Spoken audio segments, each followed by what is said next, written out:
Louvado seja nosso Senhor Jesus Cristo, para sempre seja louvado. Shalom.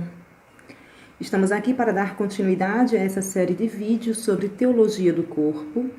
E no percurso que fizemos até aqui, nós vimos a introdução, a intenção de São João Paulo II em nos presentear com as 129 catequeses sobre o amor humano.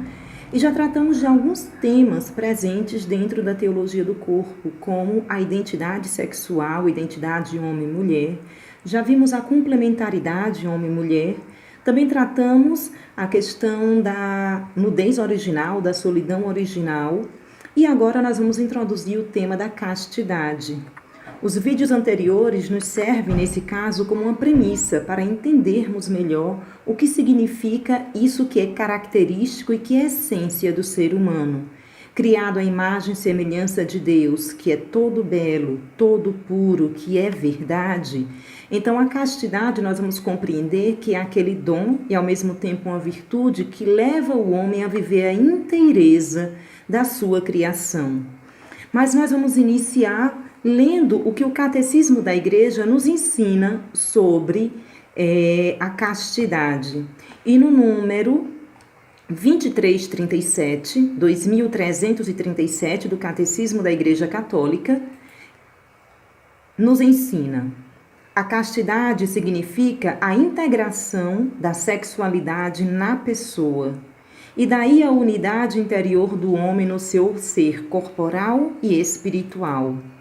A sexualidade, na qual se exprime a pertença do homem ao mundo corporal e biológico, torna-se pessoal e verdadeiramente humana quando integrada na relação de pessoa a pessoa, no dom mútuo, total e temporalmente ilimitado do homem e da mulher. A virtude da castidade engloba, portanto, a integridade da pessoa e a integralidade da doação.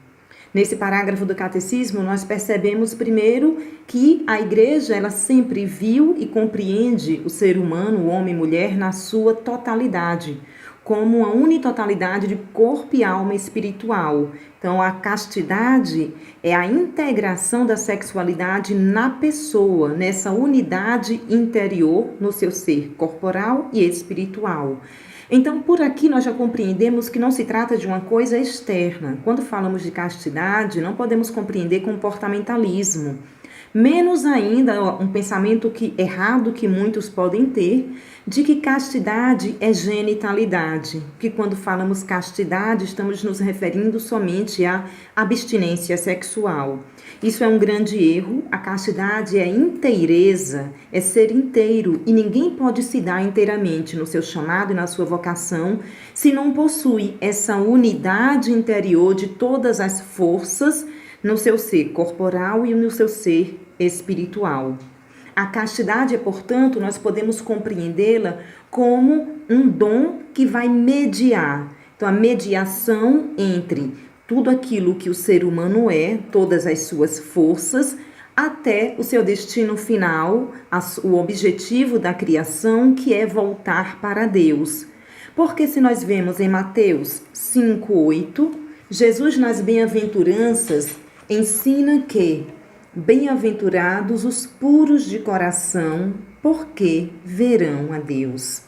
E disso daí Bento XVI comenta, o Papa Emérito Bento XVI, comenta que, portanto, o órgão com o qual se vê a Deus é o coração. O homem, portanto, para ver a Deus, para chegar à finalidade que é o céu, ele necessita da pureza do coração. E pureza de coração é um outro nome da castidade. Nós vivemos no tempo com uma crise antropológica muito grande, que não é somente atual.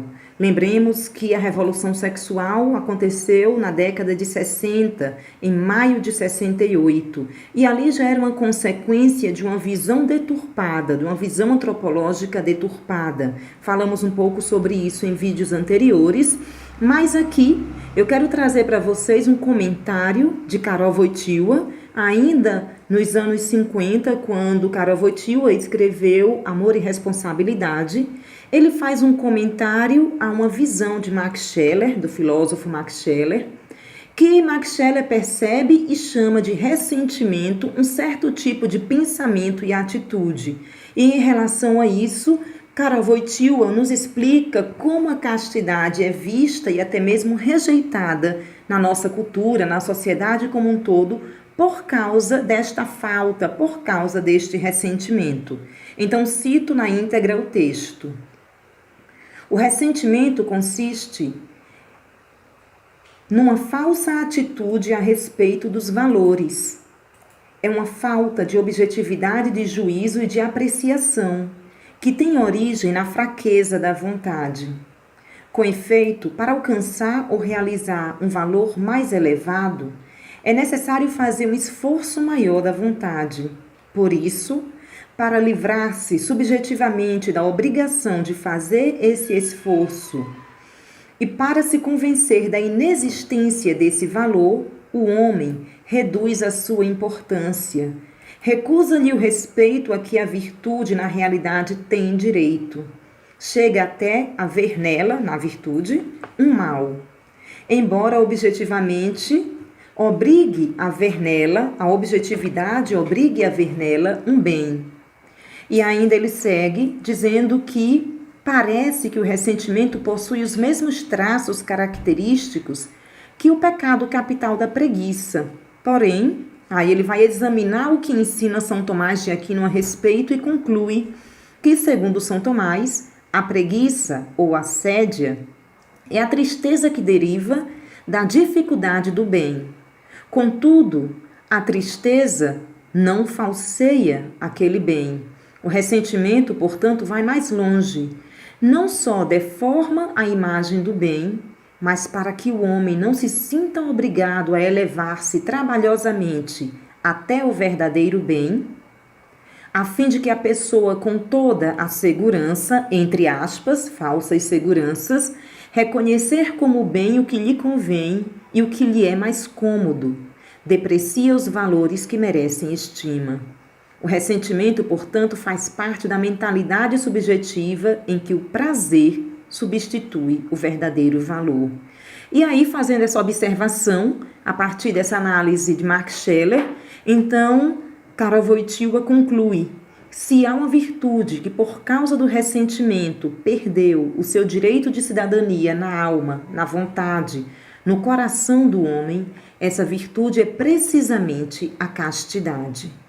Então, Max Scheler e Karol Wojtyła concorda e nos ensina, fala desse ressentimento, dessa tristeza da alma, que na verdade é uma consequência do pecado e é uma consequência de uma visão deformada, de uma visão antropológica reduzida, em que vai falsear a verdade, em que vai rejeitá-la até o ponto de dizer que o valor do bem não existe, para que a pessoa que assim vive permaneça na comodidade e vai trocar o valor pelo prazer. Quando se chega a essa atitude, isso quer dizer que já se perdeu a noção do que é o ser humano, que é uma unitotalidade de corpo e alma espiritual, ou podemos dizer numa dimensão tripartida, numa tríplice dimensão, o homem é biopsíquico espiritual. Uma dimensão biológica, física, natural, ele é corpo, psíquica, sua alma, sua capacidade de interagir, o seu intelecto, porém, não é somente isso, a dimensão humana, que é mais humana, que difere de todos os seres criados, é a dimensão espiritual. E isso, como vimos, numa totalidade, não dividido. Por isso, aquilo que eu faço no meu corpo, eu faço em mim, diz respeito a mim. E a verdade dessa unidade, dessa unitotalidade, podemos compreender, por exemplo, como existem as doenças psicossomáticas, como algo que eu sinto pode vir a ferir e causar dor, inflamação, febre no meu corpo, porque o ser humano ele é um todo. E a rejeição da castidade leva o homem a essa vida em que o prazer substitui o valor.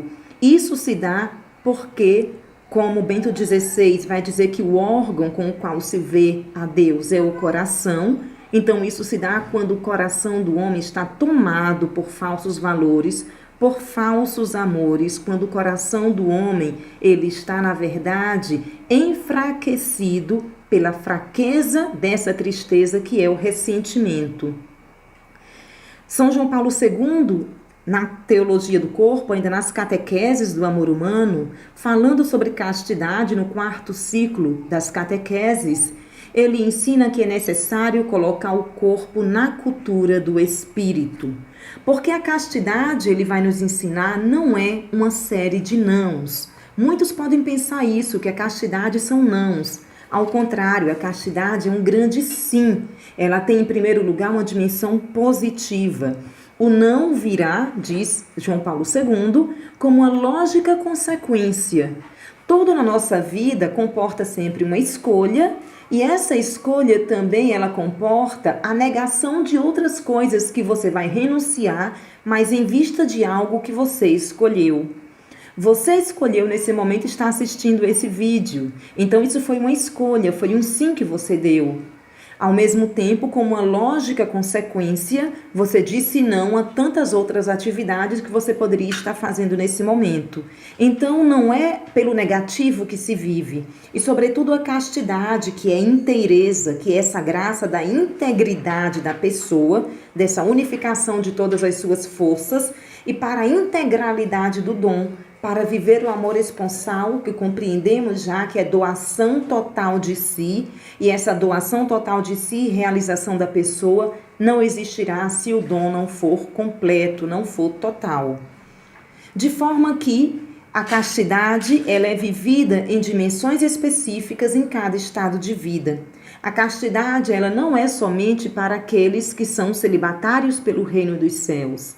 A castidade não é somente para os sacerdotes. A castidade não é somente para os solteiros, para as pessoas que ainda estão em discernimento do seu chamado, da forma como o Senhor quer ser amado por elas.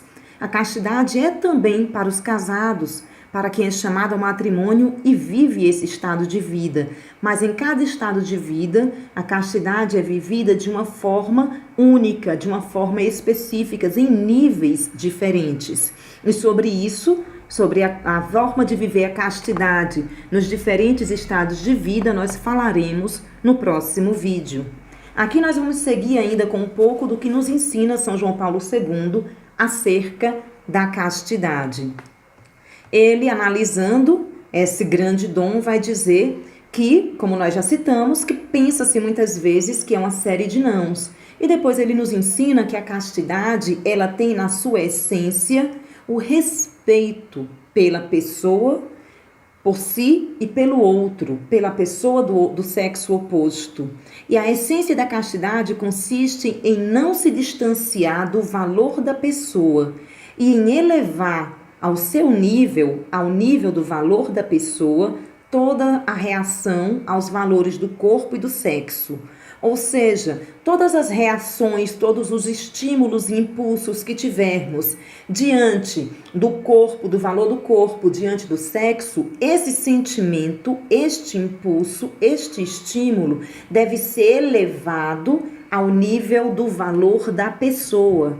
Isso quer dizer que a pessoa ela é livre ao ponto de não se deixar levar e dominar por sentimentos, por atrações, por tentações, mas que todas as suas escolhas são pautadas pela sua razão. Isso não é tornar a pessoa fria, mas é tornar livre, porque só quem é livre é capaz de amar livremente e se doar livremente, independente de uma tentação, independente de um sentimento. Vai integrar aquele sentimento até o núcleo central de quem ela é, na essência da pessoa, e aí fazer as suas escolhas livremente. Isso é ser livre e nisso consiste a castidade. Outra coisa que ainda vai nos ensinar São João Paulo II dentro deste ciclo sobre a purificação do coração, que é como ele chama o ciclo sobre a castidade, ele diz que para isso, para essa unificação, elevar todos esses sentimentos e impulsos até o nível do centro da pessoa, exige um considerável esforço interior e espiritual, porque a afirmação do valor da pessoa é fruto do espírito. E isso, longe de ser negativo e destruidor, é positivo, é criador e é a partir de dentro traz o homem ao conhecimento de si, a verdade de quem ele é. E ele também comenta, dentro das catequeses, aquele parágrafo do Catecismo 23:37, ele diz que o catecismo ele tem razão quando ele vai dizer que a castidade exprime uma positiva integração da sexualidade da pessoa. O catecismo tem razão porque a castidade não é antagonista da sexualidade. Pelo contrário, a castidade acolhe os múltiplos valores e defende todos os valores da sexualidade das fáceis deformações. Em uma palavra, a castidade é, acima de tudo, um sim, porque ela impede que a paixão se corrompa na concupiscência e que a sexualidade ela se deteriore na luxúria. Portanto, a castidade protege da luxúria, protege do pecado e de um sofrimento de alguém que se deixa conduzir de forma simplesmente como instintivas. Ainda em Amor e Responsabilidade, portanto, uma obra dos anos 50, São João Paulo II fala da diferença entre instinto e impulsos. Os instintos são da natureza, mas quem não controla os instintos, simplesmente vive na obediência aos instintos, é animalia, são os animais. O homem, porque imagem e semelhança de Deus, essa capacidade de liberdade, ele tem impulsos. E os impulsos, eles são direcionados pela razão, melhor ainda, eles são direcionados pelo amor, a capacidade de amor, dessa integração entre eros e ethos, que falamos no vídeo anterior. Portanto, isso é a castidade, um grande sim, que leva a pessoa à liberdade de amar. A castidade, ela permite uma liberdade nos relacionamentos, porque não existem segundas intenções. Não existe um joguete de querer usufruir do outro para o seu bel prazer. Aliás, o prazer, ele não toma o lugar do valor. É quando a pessoa e a castidade dá essa graça e essa possibilidade da pessoa perceber, de compreendermos que a realização do ser humano não está na vontade de prazer, porque isso seria igualar o ser humano aos animais, que só responde aos instintos e uma necessidade de ter prazer em tudo, seja ele qual fosse, e muito mais ainda se falamos de uma dimensão sexual. Isso fere a integridade da pessoa e não realiza o homem, o leva a ser escravo. E isso é exatamente o vício. A droga é apontar o desejo e a fome de eternidade que o homem tem, simplesmente numa coisa que passa, passageira. E como não vai saciar, porque o homem não foi criado simplesmente para isso aqui, vai ter que repetir várias vezes em uma outra dosagem, uma outra experiência, sempre insatisfeito, e isso vicia. As drogas, o vício são exatamente isso. Achar que a realização humana é a vontade de prazer. Da mesma forma, não pode ser a vontade de poder, porque quando todas as forças do homem a nível humano e psíquico são destituídas, ele não deixa ainda de ter sentido de vida. Portanto, se engana-se quem pensa que a realização do homem é o poder. Ao contrário, a realização do homem é o sentido, e o sentido último, que é Deus, sua origem, sua fonte. E a castidade é esse grande dom que vai unificar, que vai conduzir o desejo, o que há no homem, aqueles impulsos, toda a sexualidade, que é o ser inteiro da pessoa, como nós já compreendemos, vai unir toda essa força de amor e fome de amor e vai conduzir até o seu destino final, ajudando no seu caminho a dar respostas adequadas para que em tudo ele esteja direcionado para o seu fim, para o seu sentido. Isso é ser livre. Como ensina Santo Agostinho, se queres ser feliz, se queres ser livre, ser casto. E no próximo vídeo, nós encerramos esse por aqui, com essa introdução sobre castidade. E no próximo vídeo, nós vamos tratar sobre a castidade vivida nos diferentes estados de vida. Então, aguardo você na próxima formação. Deus abençoe. Shalom.